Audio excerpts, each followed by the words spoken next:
Sejam bem-vindos ao Mesa de Debates. Aqui quem está falando é o Guilherme. Vamos que vamos, pessoal. Continuar aqui com a nossa programação da semana, conversando, né, debatendo e falando sobre diversos temas aqui, né, que diz respeito aí às lutas, aí às necessidades daqueles que mais precisam, né? E vamos continuar falando, né, hoje, né, sobre as políticas privatistas, né, do Tarcísio de Freitas, né, com o Felipe Guarnieri. E vamos conversar hoje aqui com o Marcos Freire, né, para ele estar em uma visão mais ampla, né, sobre esse debate que está rolando aí, né, principalmente no estado de São Paulo. Então, sem muita demora, Marcos, antes da gente começar, por favor, fale um pouquinho aí de você. Bom, muito boa tarde, Guilherme. Quero, antes de mais nada, agradecer pelo convite aí para essa mesa de debates. Agradecer também aos ouvintes aqui que a gente vai poder aí conversar um pouquinho mais sobre essa questão das privatizações, né, e que hoje está uma discussão muito grande que envolve o metrô, CPTM, enfim, né, a Sabesp, e essa onda toda privatista que tem no Brasil hoje das empresas públicas, né? Eu sou metroviário há 36 anos, né? Também entrei no sindicato já na década de 90, no sindicato dos metroviários, foi através do sindicato dos metroviários que eu comecei a militar, e é todo esse acúmulo de discussão que nós temos adquirido nesse debate ao longo dessas décadas aí. Então, um pouco é por aí.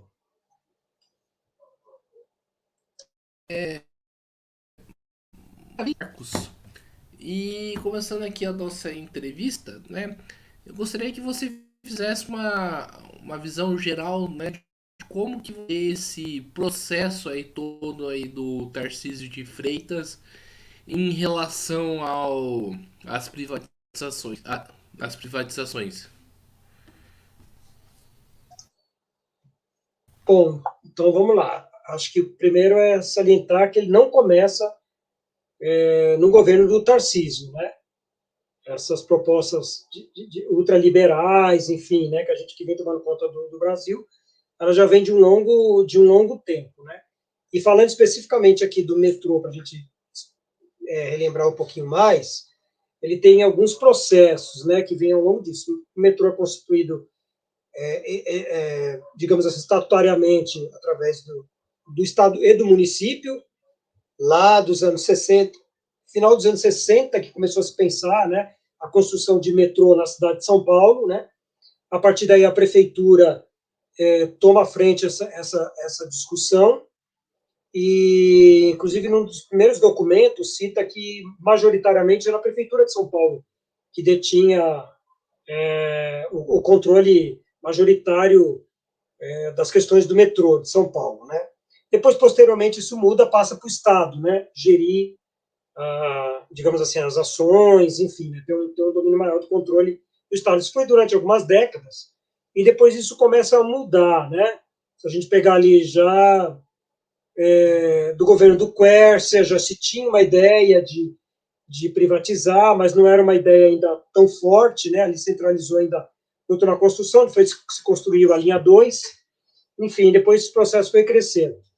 Eu tenho como ponto principal dessa retomada das terceirizações de concessões da linha de metrô, ali já no governo do Geraldo Alckmin, que foi o do Serra, se não me engano, acho que era do Serra, em 2007. Nós tínhamos ali o secretário de Transportes Metropolitanos, que era o Portela, né?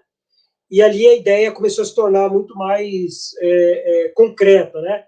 Por exemplo, ali foi que o Portela comprou os trens, começou a comprar os trens sem portas laterais, né? Porque a ideia já era de ter trens que não precisasse de operador de trem, era o processo de uma futura concessão onde ele ia se eliminar os trabalhadores, né? Então a gente tem que ter sempre em mente que o processo de privatização, além da entrega, né, por custos baixíssimos, né, com elevado custo para o Estado, ela tem como premissa, uma das grandes premissas, a eliminação dos postos de trabalho. Foi ali em 2007 que o então secretário Portela visualizava, com a compra dos trens sem portas de cabine, depois teve uma briga com o sindicato, essas portas foram colocadas. Se você entrar em qualquer trem hoje da linha 3, por exemplo, você vê que tem uma porta que separa o operador, que é da cabine, para o passageiro, uma porta acrílica, que foi colocada posteriormente à compra dos trens, né? E, enfim, aí a partir daí, essa discussão foi cada vez mais se ampliando, né? As terceirizações foram ampliando dentro do metrô, né? Principalmente nas áreas da manutenção, ao longo já de algumas décadas, mas isso vem se reafirmando. E agora, ultimamente, no governo do Dória, isso se incentivou, essa possibilidade cresceu, ainda mais com as concessões. Nós começamos com concessões da CPTM, né? De algumas linhas da CPTM, e no metrô aqui também se reforçou com a concessão, tentaram conceder o monotrilho, a linha 15 prata, né? Mas depois não deu certo por conta que foi uma linha construída totalmente equivocada, que a gente pode abordar isso posteriormente, né? Então está nesse processo. E aí vem o Tarcísio, né? E ele coloca isso como meta. Aliás, que o Tarcísio, meta do governo dele, só fala em privatizações. Ele não pensa em saúde, ele não pensa em educação, ele não pensa em saneamento básico, ele quer privatizar a Sabesp, né? É outra meta dele, então é só privatizações. E aí a gente pode aprofundar o que isso representa para a população, né, da cidade de São Paulo, enfim. Mas esse é um pouquinho histórico do que representa essas privatizações, como que nós temos visto, inclusive do ponto de vista do sindicato, né? Maravilha, Marcos. Maravilha, Marcos. Maravilha, Marcos. Maravilha, Marcos.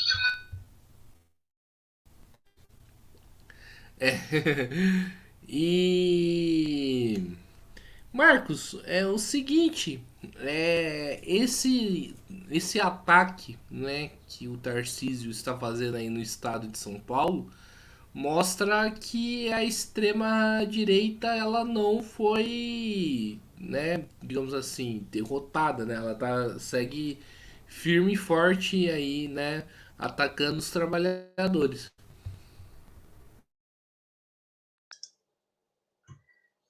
Assim, com certeza, né? Eu acho que a gente teve, eu acho que desde o processo lá do golpe contra a Dilma, né, o processo de impeachment, nós tivemos uma ascensão da direita que até então, né, a gente pode dizer assim, ela existia evidentemente, mas estava muito adormecida, né? E ela toma um outro patamar a partir do golpe e a partir da eleição, da candidatura, enfim, do Bolsonaro e de sua eleição. Então, a extrema-direita tenta se fortalecer muito, né?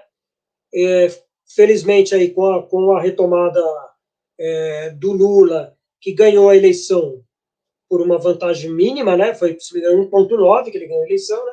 A gente pôde barrar um pouco esse processo, mas ele não está eliminado da constituição da extrema-direita no nosso país, né? Ele tá presente, né?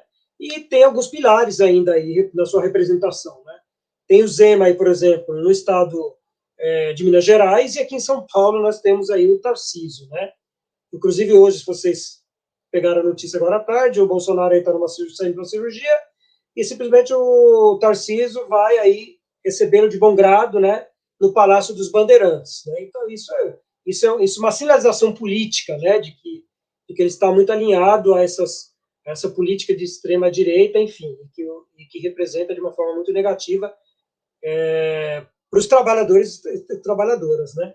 Que aí eu acho que a gente pode entrar numa outra discussão depois, que é como fazer que a população entenda, né, o que está acontecendo, né? Que ponto que a população de São Paulo teve muitos votos no interior de São Paulo, não venceu aqui na capital, mas ainda diz que ele tem um eleitorado muito conservador, no mínimo, né? Que o elege e que isso vai ter um significado no futuro para o estado de São Paulo.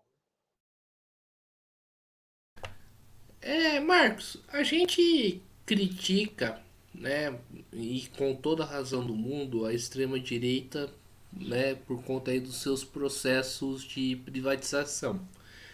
Mas o seguinte, eu recebi aqui no mesa de debates uns meses atrás, né, não lembro qual mês que foi, a Alda, né, que é presidente do Sindicato dos Metroviários de BH, né?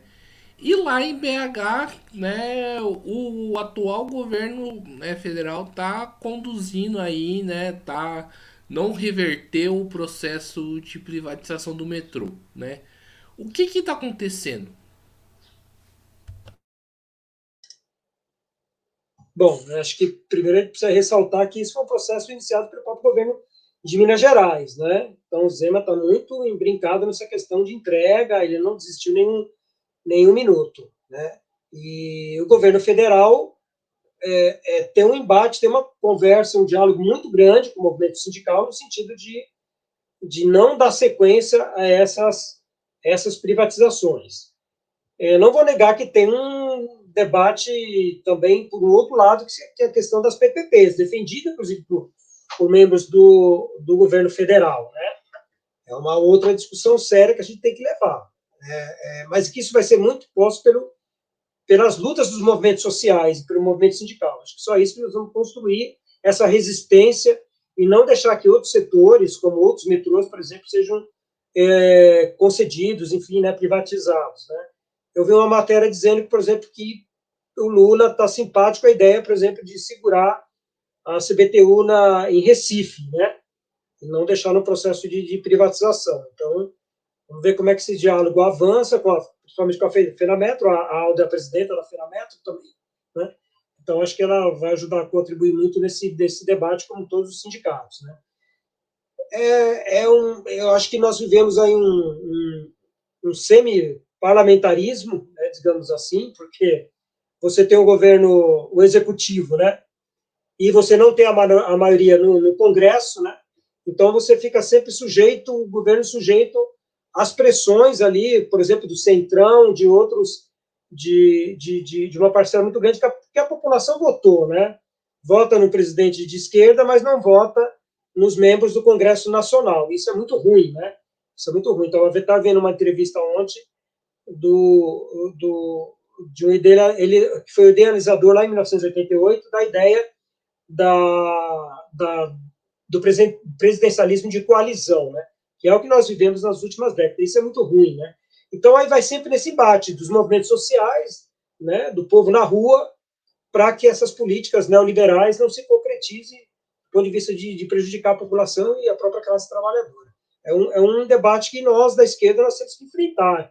Não é fácil, não é muitas vezes porque nós temos governo de esquerda que isso está resolvido, porque existem forças do outro lado que também estão compondo para esse debate. Né? Então, acho que só a nossa união e esse entendimento é que vai fortalecer e evitar que nós tenhamos aí retrocesso, como foi o retrocesso da reforma trabalhista. Né? Isso foi muito ruim para nós, né? Evidentemente. Beleza, Marcos. Mas então, por que o governo não, né, federal, né, que no caso, né, do metrô de BH é de competência dele, né, diferente daqui do metrô de São Paulo, por que o governo não, né, reverte essa privatização? Porque até o Porque Lula até o falou que Lula falou que. Tá. Porque, né, o Lula que falou. Não, tudo bem, entendi. Por favor, desliga o seu microfone. Não, entendi o que você está dizendo, né?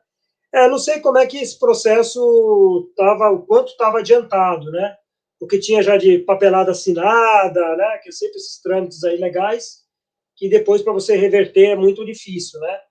Agora, cabe uma pressão e aí ver como que a União pode reverter isso. Por exemplo, vai reverter algumas privatizações, como da Petrobras? É uma discussão. Eu sei outro dia que o Lira não, o próprio Pacheco, que seria teoricamente o mais simpático, né, ao não ter uma política tão contrária assim aos interesses do próprio governo, enfim, né, mas ele colocou que não vai reverter. Então, é difícil para a gente. Então, nós aqui, enquanto movimento social, enquanto sindicato, nós temos que fazer uma luta muito grande, temos que estar unidos. Não vai ser só um sindicato, esse, aquele ou outro, que vai resolver, né? Vai ter que ter uma união muito grande e a gente estudar os próximos caminhos. Vamos ter que sair às ruas, por exemplo? Talvez esse vai ser o caminho, né?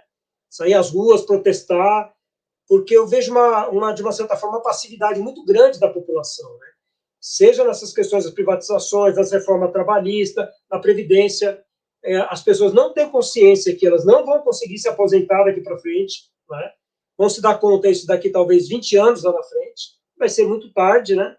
Enfim, depende de quem vai estar lá no governo, e a política está muito assim, acho que vai muito do encontro dos nossos interesses quanto de esquerda, nós temos que nos unir para nos organizar, sair para os protestos nas ruas, faz muito tempo que acho que a gente não consegue nos manifestar de forma mais organizada, tomar as ruas, tomar a Paulista, tomar as cidades, né? Eu acho que talvez nós vamos ter que, um momento, chegar nesse ponto, se algumas reformas não forem revistas. Né? Ainda ontem eu estava vendo, por exemplo, a questão da volta da contribuição do imposto assistencial, né? Da contribuição assistencial para o sindicato, porque hoje os sindicatos estão numa dificuldade muito grande depois da reforma trabalhista, né? E, pelo menos, o Ministério do Trabalho agora está dizendo que vai retomar uma nova forma de contribuição. Isso é muito importante para a organização dos trabalhadores e das trabalhadoras. Né? Então, isso é um mínimo de exemplo. Né? E tem outras tantas que a gente precisa estar na frente dessas lutas. E nós vamos ter que estar pressionando, sim, o governo federal, pressionando o Lula, pressionando o Ministério do Trabalho, para que nós não ficamos à margem e a gente coloca, nós elegemos esse governo para essa finalidade, para atender aqui as expectativas do que a classe trabalhadora precisa, porque hoje é um total desalento que a gente vem vivendo no futuro para quem quer se colocar no mercado de trabalho. A economia informal está muito grande, né? Mas sem um mínimo de garantia para esses trabalhadores aí futuramente. De, né, fazer a próxima pergunta, quero chamar a atenção aqui do Marcos para, né, só ligar o microfone quando eu terminar de falar, porque da última pergunta que eu fiz, né, ele ligou antes e deu um eco. Então só chamar a atenção aí para não ter problemas técnicos aqui da live. E Marcos, continuando aí falar do governo federal, né? Que acho que uma medida que eu particularmente acredito que impacta, né, os serviços públicos e que acaba ajudando, né, a privatizar é o arcabouço fiscal. Por que dessa medida, o Marcos? Né? Por que votou um arcabouço fiscal que se parece muito com o teto de gastos, na minha avaliação? Não, na minha avaliação também eu acho que tem diferenças, né, do teto de gastos, tem diferenças muito claras. Agora, se serão atingidas ou não é uma outra questão. Acho que vai do desempenho da economia e das propostas aí que o Ministério da Fazenda colocam, né? Eu vi que recentemente, por exemplo, já o Haddad tinha colocado, eu vi uma meta, parece que a inflação, o superávit, alguma coisa assim, já passou os limites, né? Era de 1,5, 2, já está em 2,5 para 3, né? Então isso já dá um ganho a mais na economia para o país, mas isso é muito ainda insuficiente, né? Porque tem muitas travas aí na reforma que o Haddad coloca aí. Né? Então, eu acho que a expectativa é de que a economia realmente cresça, né? Nós temos um trave muito grande, pelo que eu vejo, né? Que é o Banco Central, né? O Banco Central tem sido um obstáculo muito grande parece para essas metas, né? Foi colocado desde o governo Bolsonaro, mas que isso nós temos que combater, né? Então, acho que a expectativa é isso, que a economia cresça e vamos ver se esses entraves, se essas travas que ele diz que pode surgir não aconteçam, que a economia desande. E, de novo, né, estava muito atrelado ao que poderia ser aprovado ou não no Congresso, né? Porque se fosse um outro tipo de reforma, não passaria. Importante, a segunda etapa dessa reforma, que é a taxação das grandes fortunas, né? Começou um pedaço disso, já está criando alvoroço. Isso a gente sabe que é importantíssimo, é o que sempre nós reivindicamos, o movimento sindical reivindicou, que é a taxação das grandes fortunas, porque senão você não consegue fazer o mínimo de distribuição de renda. Se 1% mais rico do país detém as grandes fortunas, né, e não há investimento no país para que ele possa se desenvolver. Né? Acho que isso é importante, e acho que aos pouquinhos essa faixa aí de ataque no setor econômico, acho que o Ministério da Fazenda tem que fazer, o Lula tem que encampar essa área, sim, né? E uma outra briga, que é depois o próprio Congresso aprovar e dar o aval dessas reformas, porque é isso, não está mais simplesmente no poder do Executivo, né? Se depende muito mais hoje do poder legislativo. Mas eu acho que a reforma, acho que a gente vai poder avaliar e cobrar, se não tiver nas metas que os trabalhadores esperam, né? A gente poder bater pesado, sim, falar, isso aí que foi proposto não, não atende às necessidades, não está tendo o efeito econômico que os trabalhadores desejavam. Acho que é bem por aí.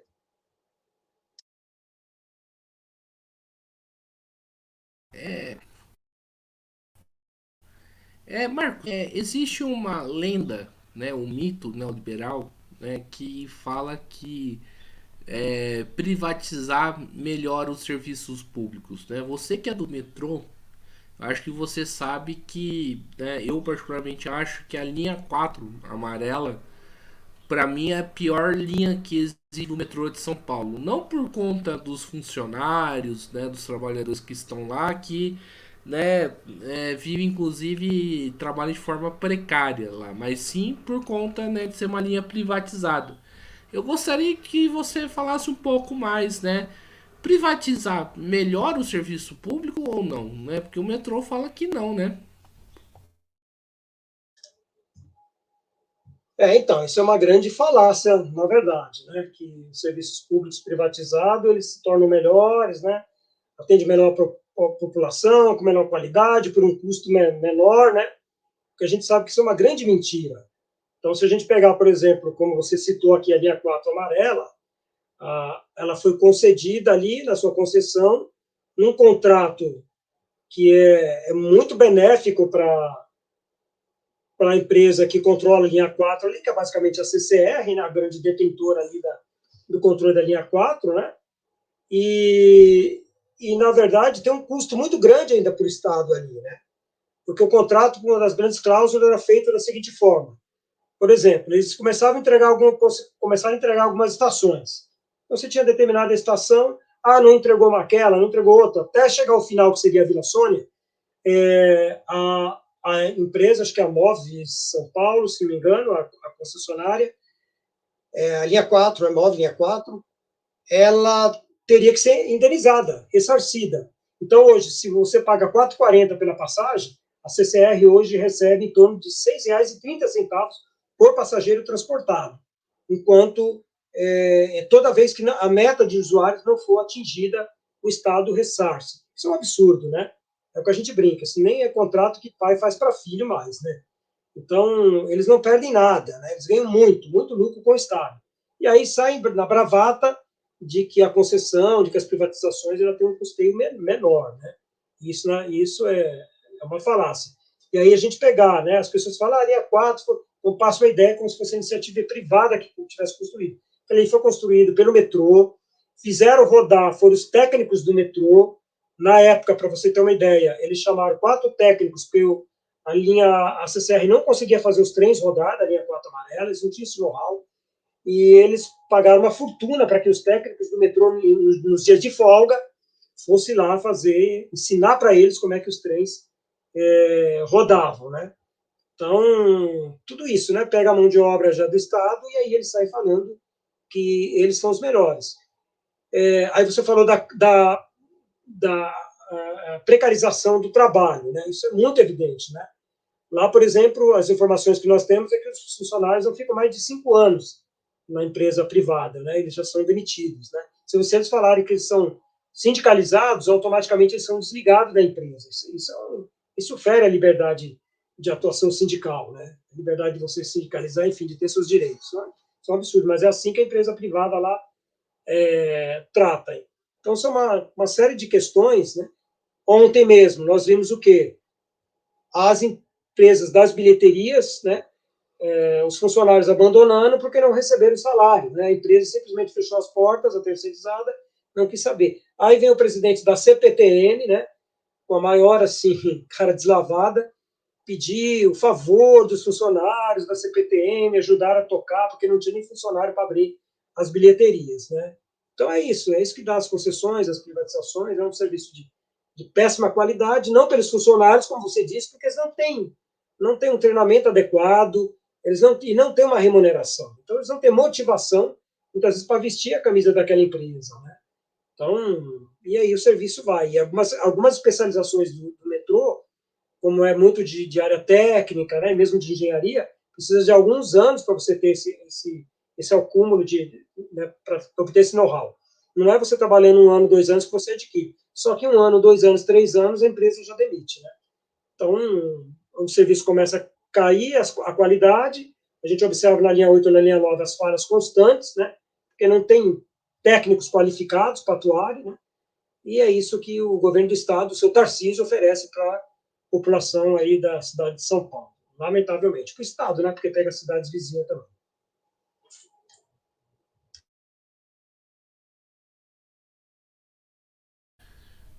Entendi. E Marcos, né? Falar um pouco aqui em relação, né, da mobilização, né, contra essas privatizações. O que está sendo feito e o que vai ser feito, né, para tentar impedir que isso ocorra. Bom, o sindicato é o nosso norte, assim, né, para seguir nessa discussão, né, junto com a nossa federação, a FENAMETRO, né? Então, o sindicato tem organizado aí, tem chamado as assembleias, nós estamos no estado de greve, né, para tentar mobilizar a população e os trabalhadores nessa luta. Eu vejo assim, é um momento muito difícil que nós estamos vivendo. Não é fácil, não vai ser fácil barrar esse processo, porque ele está muito acima das nossas lutas aqui, que elas são importantes, mas você tem que envolver parlamentares, né, a questão muito mais política também, e esse é o nosso papel, o papel do sindicato. Então, o sindicato também está nessa mobilização. Tem uma nova assembleia marcada no próximo dia 19, né? E aí nós vamos saber se a gente já decreta o estado de greve e passa a decretar a greve ou não. Mas esse momento, com certeza, vai chegar, porque o processo de concessão, a gente viu aí, as bilheterias vão ser concedidas no dia 10 de outubro, aliás, as bilheterias já são concedidas, vão ser o atendimento nas catracas, né? A partir do dia 10 de outubro. Então, é mais uma frente de terceirização que o metrô promove junto com o governo do Estado. Então, o sindicato vai ser o nosso norte para a organização dessa luta, junto com os parlamentares, que nós estamos tentando atuar, né? E vamos ver como é que a gente barra esse processo aí. É na organização e na luta.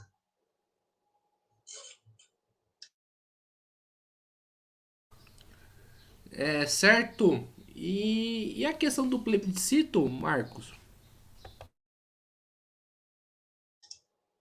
Assim, tem o plebiscito, né? Se ele falar, foi tirado na última Assembleia. Teve um ato grande que foi feito lá na quadra dos bancários, né? Estive lá presente também. Foi importantíssimo, um ato junto com a Sabesp, com a CPTM, né? Eu acho que é um marco para esse processo dessa ideia de privatizações no estado de São Paulo, né? E que sair para outros estados também. Foi um ato muito importante, com a representação da sociedade civil, muitas entidades, né?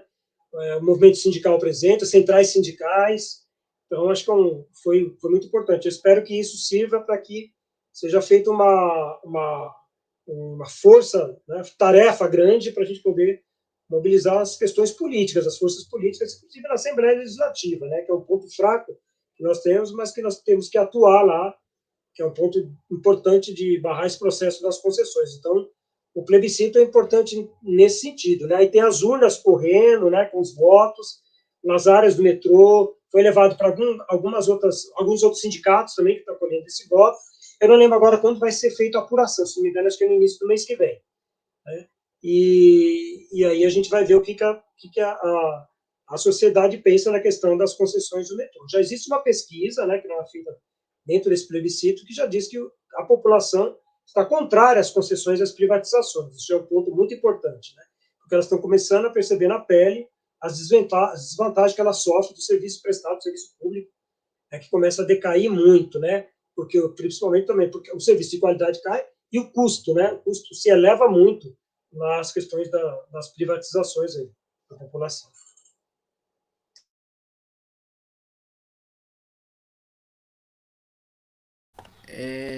Entendi. E, e você falou aí dos parlamentares, né, ô Marcos? Quem, no lado dessa luta, né, que é parlamentar, e o que os parlamentares estão fazendo aí para barrar essa medida? Ah, sim, isso é importante. A gente tem sempre contato com os nossos parlamentares da esquerda, né?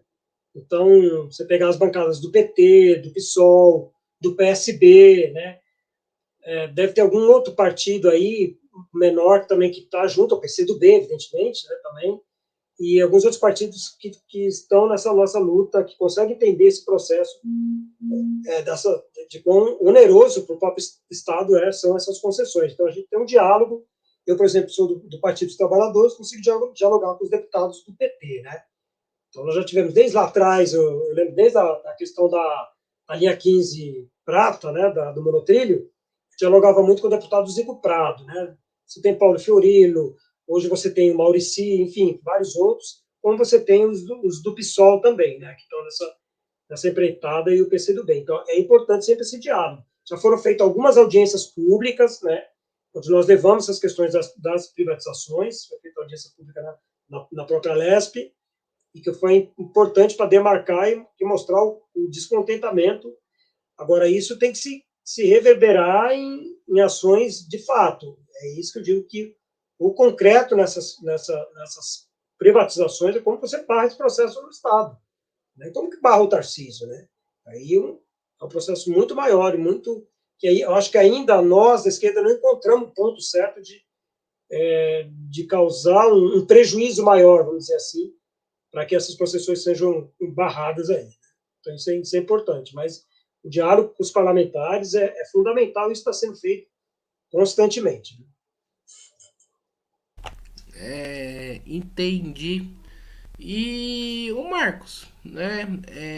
Eu fiz essa discussão aqui com o pessoal da POSP, né? Porque né, a segunda presidente do sindicato, né? Ela é parlamentar, né? Deputada estadual. E eu lembro que né, os parlamentares, principalmente do PT, votaram né, a favor aí do candidato do PL, né, e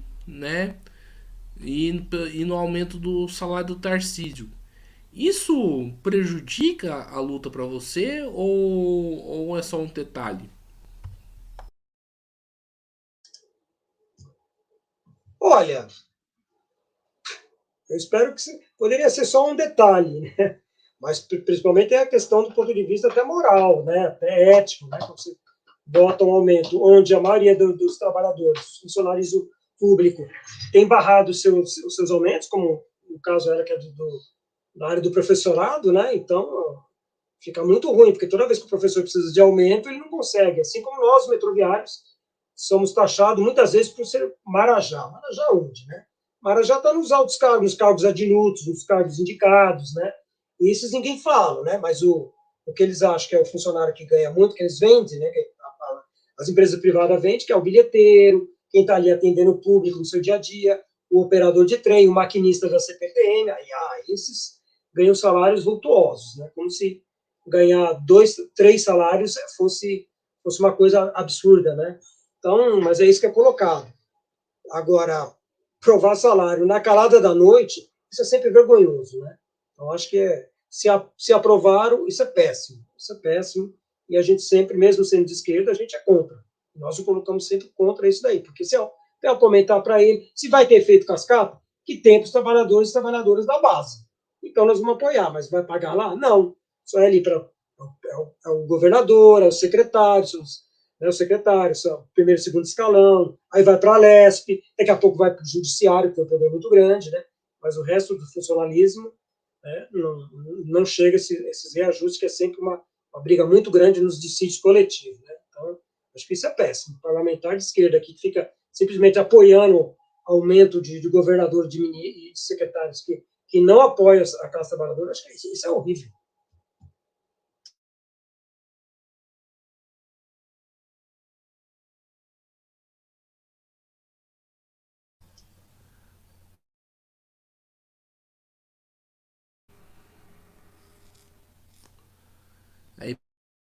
passando os problemas, né? Pronto, agora a gente já voltou, né?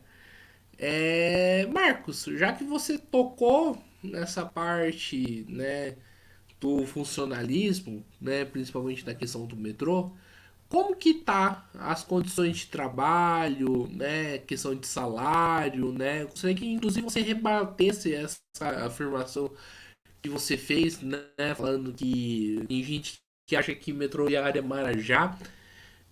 Como que tá essas questões aí, né, referente, né, a parte trabalhista, né, dos metroviários de São Paulo? Ah, sim, interessante essa pergunta, porque é um reflexo, isso que nós estamos vivenciando agora no nosso dia a dia, de todos os processos que vêm de discutir privatização, concessão, de desqualificar o trabalho do servidor público, né, do prestador de serviço, enfim. E isso chega a isso, né, que a ideia era rebaixar isso, está acontecendo, né, nas medidas de rebaixamento do salário dos funcionários, por exemplo, aqui do metrô, né. Por exemplo, alguns anos atrás, eu não sei se tem de 10 a 15 anos atrás, o metrô criou o tal dos STEPs, né? Ou seja, são faixas salariais que você tem que atingir um, um padrão de, digamos assim, de avaliação, né, de boa avaliação. Isso vem depois para a sua chefia, enfim, a sua prestação de serviço, para você ter o seu STEP aumentado, né?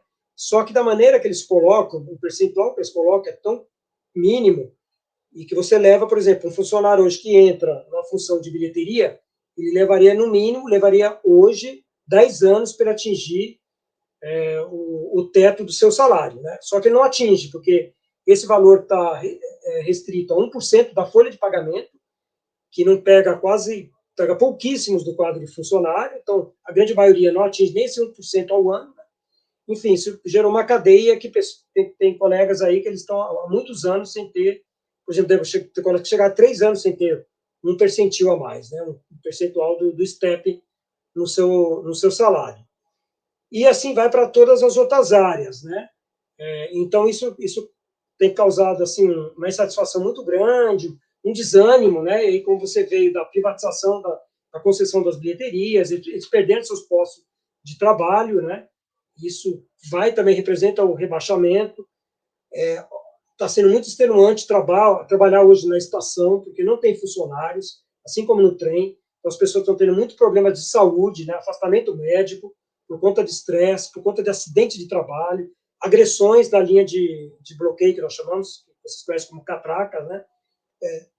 Volta e meia funcionários são agredidos, porque algumas vezes não por culpa também do usuário, né? Não estou aqui culpando o usuário, não justifica nenhum tipo de agressão também. Mas quando ele chega e ele não vê um funcionário para atender, ele se irrita, né? Aí o que ele acha? Ele acha, eu vi aquele funcionário ali, eu vou lá. Só que aquele funcionário está fazendo um outro trabalho, está atendendo uma outra pessoa. E muitas vezes ele é agredido injustamente, né? Por conta que não tem um número de funcionários suficiente para atender. Então, esse estresse está sendo muito grande nas estações, assim como os trens, que você não sai de dentro da cabine, porque não tem funcionário para fazer as rendições, dar intervalo de banheiro, de café, intervalo de refeição. Né? Então, isso está sendo um problema muito grande e isso vai refletir no salário. Eu, por exemplo, tenho muitos anos de casa, quem entra hoje tem funcionários com quase 10 anos, exercendo a mesma função que eu, ele não recebe o mesmo salário que eu. Isso é totalmente isso é injusto, isso é incorreto, isso nós diríamos que era ilegal, mas como se foi a reforma trabalhista, né? Quer dizer, você muitas vezes não tem mais parâmetro no ponto de vista da justiça. Nós sabemos que tem ali uma ilegalidade sendo cometida, né? Porém, com a reforma trabalhista, agora se pega no pé para dizer que, não, isso pode ser isso. Pode se terceirizar serviços afins, né? Esse é o grande debate, né? Então, você pode terceirizar tudo, né? Então, aí para os funcionários está uma situação muito dramática, muito desanimadora, inseguro. Tem muitos colegas que estão estudando para prestar concurso, porque eles estão vendo prestes aí do fim da companhia, né? Então, é muito triste ver que uma empresa de tantos anos, e hoje em dia, o governo do Estado está deixando as mínguas, né? Porque quer desgastar mesmo para poder justificar uma privatização.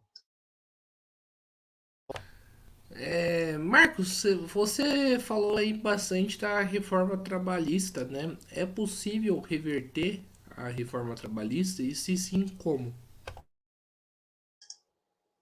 Olha, nós acreditamos que sim, esperamos que sim, não sei se vai acontecer, mas eu acho que nós, o movimento sindical, nós estamos fazendo uma batalha muito grande, pressão junto ao governo para que isso possa realmente acontecer, porque as perspectivas são terríveis para o futuro da classe trabalhadora no Brasil, porque você pensar que a pessoa pode viver só do trabalho informal, isso não existe, né? Ele pode viver um tempo de trabalho informal, mas no futuro ele vai se adoecer, como é que ele vai precisar de um plano de saúde, usar do SUS, né? Nem o SUS ele vai ter direito, porque daqui a pouco ele não vai conseguir acessar, não vai ter que pagar, o SUS não vai conseguir. Quer dizer, tudo isso é pago pelo trabalhador, né? Que paga os seus impostos, enfim, né?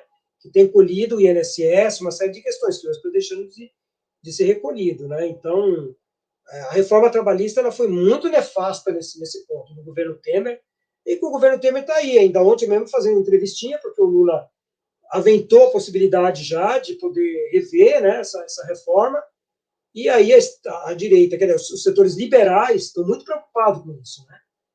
Como eu citei aqui, o próprio Pacheco dizendo, não, nós não vamos fazer retrocesso no que já foi feito. Não é retrocesso, você retomar uma qualidade de vida para a própria população, para o próprio trabalhador, né?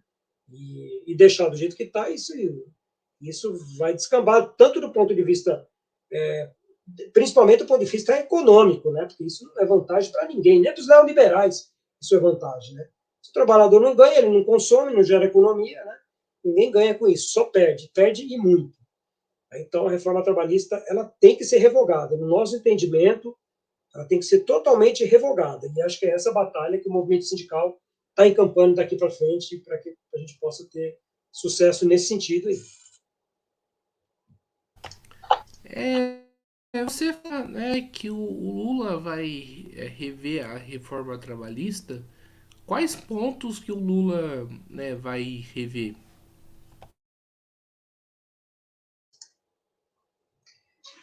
Não sei qual momento, né? O Lula fica ali muito na dele, né? A gente não sabe. Ele funciona muito a pressão. A gente conhece pouco do.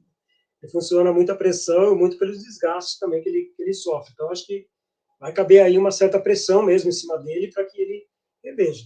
Tem um pequeno ponto que ele fez, anunciou aí ontem, não foi nem tanto ele, foi reafirmado, na verdade, né, em ação pelo STF, que foi, por exemplo, a cobrança do imposto sindical, né, que foi uma das questões que foi uma grande perda na reforma trabalhista. Né. Então, isso aí está voltando, que é para manutenção da organização sindical. Isso aí é importante, que o Ministério do Trabalho defendia um pouco, mas mesmo assim, lembrando, não foi ainda no Ministério, isso foi concedido agora pelo STF. Né. Foi uma ação de um sindicato que moveu lá atrás e que obteve sucesso agora, mas enfim. Mas são questões que estão colocadas para o Marinho, que é o ministro do Trabalho. Né. Então, essa pressão está sendo dada e vamos ver o que o Lula vai responder. E ele sabe, né, eu tenho quase certeza que ele sabe, se ele não fizer alguma coisa, se ele vai revogar na totalidade, não sei, mas alguma coisa ele tem que fazer. E no que atinge principalmente os ganhos do trabalhador, né, da sua seguridade, de algumas garantias que ele perdeu. Por exemplo, de adicionais, né, foi regulamentado. Diz que algumas questões, por exemplo, o teletrabalho foi regulamentado, né, na mini-reforma depois, né, do ponto de vista, uma reforma que chama de mini-reforma também econômica, mas é uma mini-reforma trabalhista também, e que regula o teletrabalho, regula o trabalho informal, algumas questões, mas não é um ponto totalmente positivo para nós. Né? Então, acho que isso o Ministério do Trabalho tem que ver e rever o que precisar revogar. Então, acho que isso vai ser importante, é isso que na luta que nós queremos. Né? Do jeito que está, está sentindo de uma forma não com bons olhos. E eu acho que, como eu falei antes, boa parte dos trabalhadores não perceberam disso ainda, né? Não sentiram o quão negativo vai ser daqui no seu futuro, né? Quando ele precisar sair, quando ele precisar de uma indenização, não está difícil daqui a pouco você não vai ter mais um FGTS, o INSS a cobrança já diminuiu por conta do trabalho informal, enfim, tem uma série de coisas que viram uma bola de neve, né? Eu acho que cabe essa pressão para que o Ministério do Trabalho, o Lula, reveja alguma das reformas aí que foi feita. É... Maravilha, Marcos. E voltando um pouco aí do metrô, né? Faz quanto tempo que não tem concurso público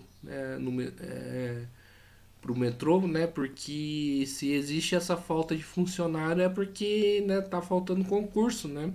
E qual que é a importância, né, de ter o concurso público e ir para além, né, efetivar os trabalhadores que são terceirizados sem, né, concurso, né, uma vez que eles já trabalham na empresa.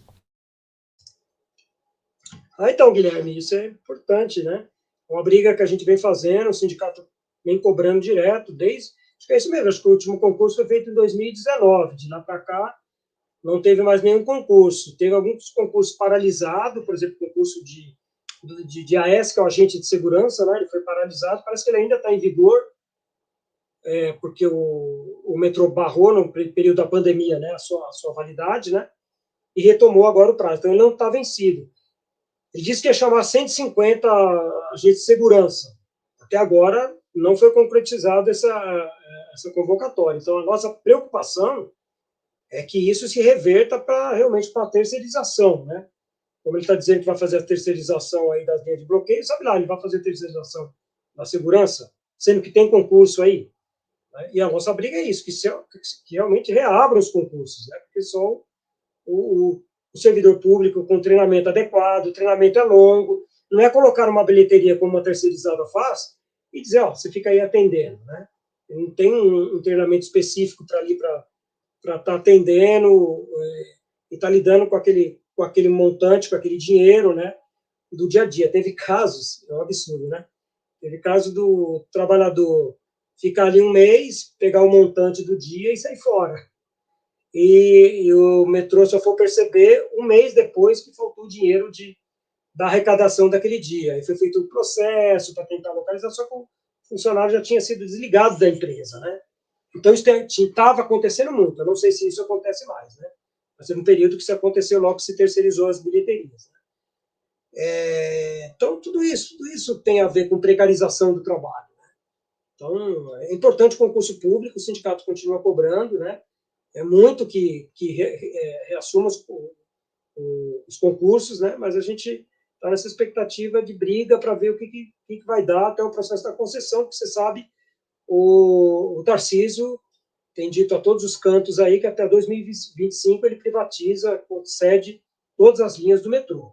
Então nós vamos ter um embate daqui a 2025 muito grande para barrar esse processo e aí sim retomar o processo dos concursos, que é o que mais a população quer, o que é importante para ter um atendimento adequado aí. Então isso aqui vai ser a nossa briga aí junto com o sindicato. Ô Marcos, e reverter, por exemplo, o bilhete QR Code, né? Porque, assim, sinceramente, eu sou de São José dos Campos, né? Mas quando eu vou para São Paulo, assim, me atrapalha bastante esse bilhete QR Code. Para mim, prefiro mil vezes mais o antigo bilhete, né? Tradicional que tinha.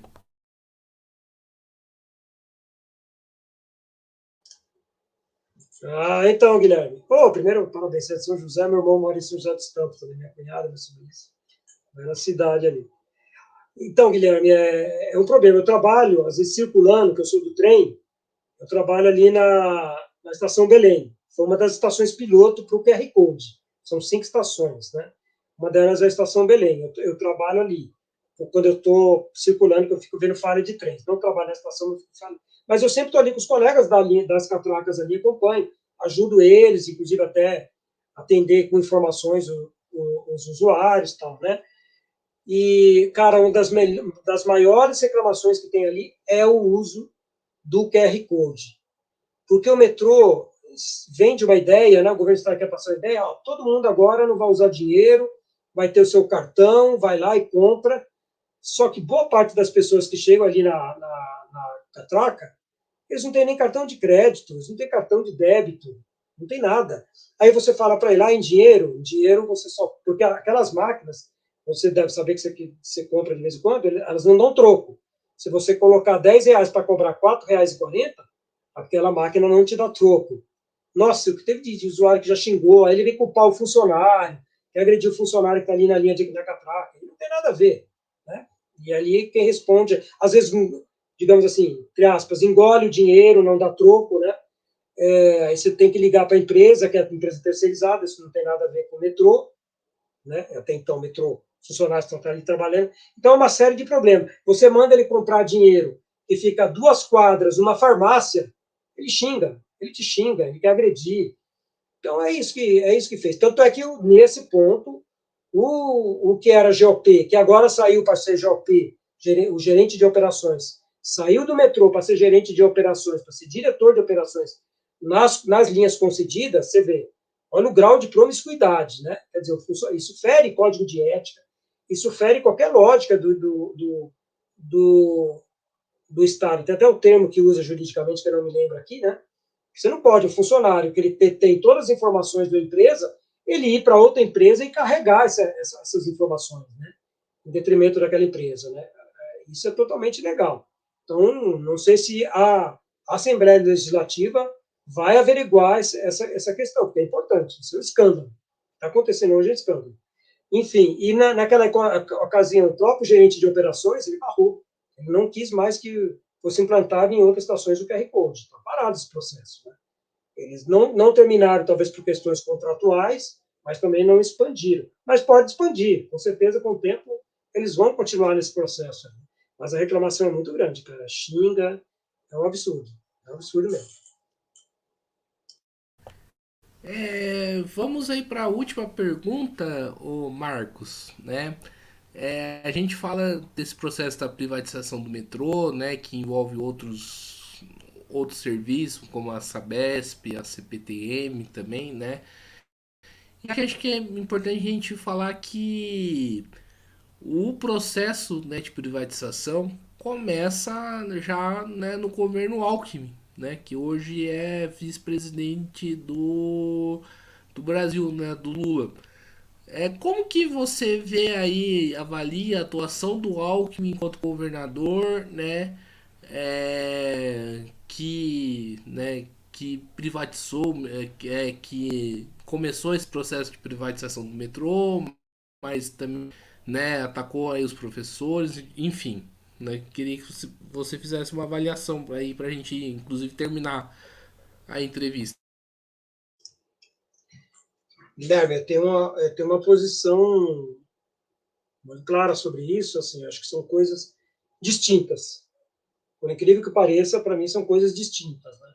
Pensar o governador Alckmin aqui, que privatizou, que fez a questão lá de São José, das agressões, na ocupação de São José, né, se o nome da cidade, depois você fala, da ocupação, e que fez tanto ataque, que privatizou, que fez o monotrilho, a concessão do monotrilho, que foi assim, todos os órgãos que nós batemos, que não servia a demanda para ir da Vila Prudente até Tiradentes, tinha que ser metrô de alta capacidade, né? Se possível, metrô subterrâneo. Não, fez um monotrilho que é de baixa capacidade, deu o que deu, falhas, que ele já despencou roda lá de cima, né? Ficou parado três meses, 90 dias ficou parado por conta daquela falha.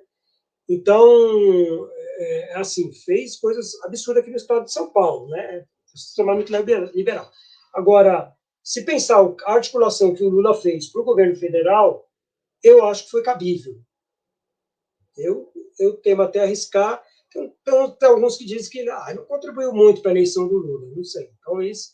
Mas você vê, para quem ganhou com 1,9, né, faltou pouco para o Bolsonaro ganhar, talvez o Alckmin ajudou um pouco nesse setor mais neoliberal. Pelo menos deu a cara. Né? Eu acho que são duas eleições distintas. Acho que lá ele está sujeito ao que o Lula coloca. Né? Mas aqui em São Paulo foi totalmente negativo. Mas eu acho que foi uma saída que o Lula encontrou para ele poder ter os votos que ele teve. Mesmo nós de esquerda, nós chiamos para caramba, né? Mas depois, reavaliando com calma, no meu ponto de vista, acho que foi um acerto. Um acerto. Assim como é um acerto fazer um acordo com o Boulos sai candidato à Prefeitura de São Paulo. O PT está acertadíssimo com a discussão que nós tivemos, acho que tem que ser o Boulos mesmo. Enfim, daqui para frente vai ser isso. Acho que nós da esquerda, cada vez mais, debato às vezes com os colegas do sindicato do PSTU, né? Acho que a gente tem que cada vez mais dialogar. A esquerda tem que se entender dentro do possível cada vez mais, para a gente unir forças, porque senão é isso. A direita está sempre unida, né? O que une para eles é a grana, né? Então, acho que a gente tem que trabalhar a nossa união a cada dia mais. Né? Acho que entender esse processo político, eu agora que estou me formando como cientista social, aí a gente debate muito isso. Tem algumas lógicas nessa questão. Né? Então, vamos lá, vamos à luta, vamos em frente, porque em 2026 tem uma outra batalha, a direita, como nós debatemos aqui, não morreu, ela está viva, acho que vai muito da nossa organização, do nosso entendimento político, para a gente não deixar que a extrema-direita volte ao governo. Acho que mais uma volta da extrema-direita, o Brasil não aguenta, cara, nós vamos entrar numa ditadura, isso que é meu medo. Entrar numa ditadura brava, e aí a gente só sabe qual vai ser as consequências disso, ninguém sabe. Mas é isso. Então é isso aí. Estamos encerrando mais uma entrevista do Mesa de Debates. Quero aqui agradecer a participação do Marcos Freire, né? Gostei aqui, né, de conversar, de trocar uma ideia com ele. E passo novamente a bola para ele fazer suas considerações finais. Bom, Guilherme, eu que agradeço o convite aí para participar da mesa de debates, aos seus ouvintes, né? Acho que é sempre bom a gente essa troca. Nós vamos precisar cada vez mais dessa troca de ideias e debates, né? Para que a gente possa construir dentro do nosso ponto de vista da esquerda, né? Políticas mais claras, mais amplas, e a gente possa ocupar esses espaços, né? E a gente fazer a nossa política, que é a política da classe trabalhadora, né? É esse que é o grande embate, né? O embate é de classes, não tem outra discussão. A gente tem que estar muito fortalecido para que possamos nos colocar dentro desse debate na sociedade. Né? Então, eu agradeço mesmo o convite e, com certeza, poderei participar de outros aí. Valeu, obrigado, gente. Maravilha! Então, mais uma vez aqui agradecendo ao Marcos, né, o Marcos Freire, também agradecendo a você que estiver nos acompanhando. Peço aí que se inscreva no canal podcast Mesa de Debates, título um pouco. Curta esse vídeo, né? Compartilhe aí nas redes sociais com amigos, companheiros de partidos, família, né? E até com o parente bolsomínio aí que todo mundo tem. Também é, se inscreva no canal, curta a nossa página do Facebook, né, TikTok e Instagram. Todas essas medidas ajudam o canal a crescer e aumentar o alcance, né, do mesa de debates, né? Isso é importante para fortalecer uma mídia, né, independente, uma mídia né, que procura escutar o lado aí do trabalhador. E além disso, né, contribua com o Pix, né, do Mesa de Debates 385 007 028 00 CPF. Lembrando que o Mesa de Debates participou aí de várias atividades em São Paulo nessas 2 últimas semanas, graças aí à sua contribuição. E a gente quer continuar fazendo isso, trazendo mais conteúdos aí para vocês, né? Lembrando que nós não somos uma mídia, né, que recebe contribuição, né, do governo e também contribuição das grandes empresas. E nem queremos, né? Procuramos manter a nossa independência política frente a esses setores. Então a sua contribuição, a sua ajuda do ouvinte com qualquer dinheiro que você puder dar pra gente é de extrema e fundamental importância, né? E para a gente finalizar aqui, né, temos nosso Padrim, www.padrim.com.br/podcast Mesa de Debates. O Padrim é outra plataforma de financiamento, né, que você ouvinte pode ajudar a gente a, né, poder crescer e continuar fazendo as nossas atividades. Então é isso aí, pessoal, por hoje é só. Forte abraço a todo mundo e fui!